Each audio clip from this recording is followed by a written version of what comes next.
Sun ganga modung emeng lapango mangga modung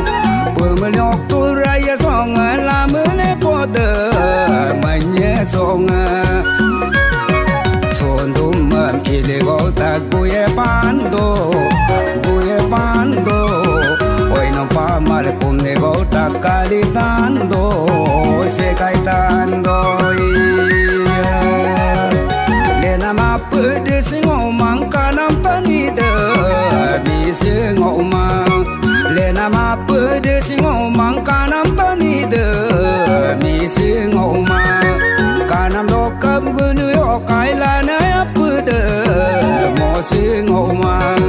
poi sarbi ger pilim kaye toro tu dagom babak tu dagom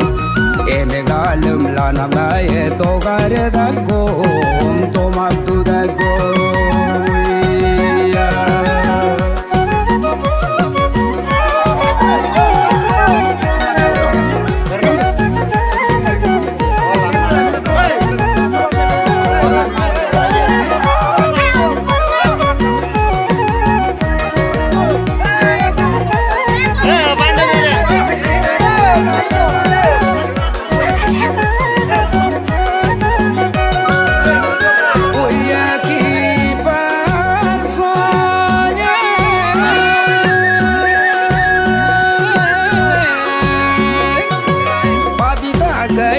Sonico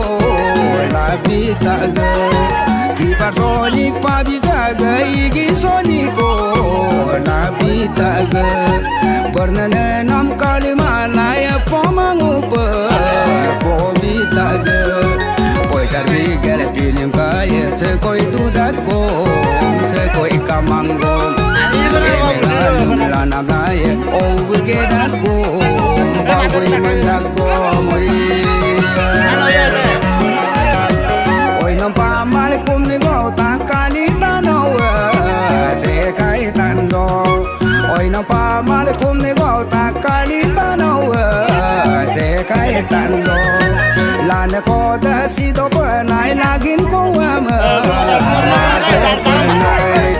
oi sarvi ger ni ga to ru tu ko ar bole to gare da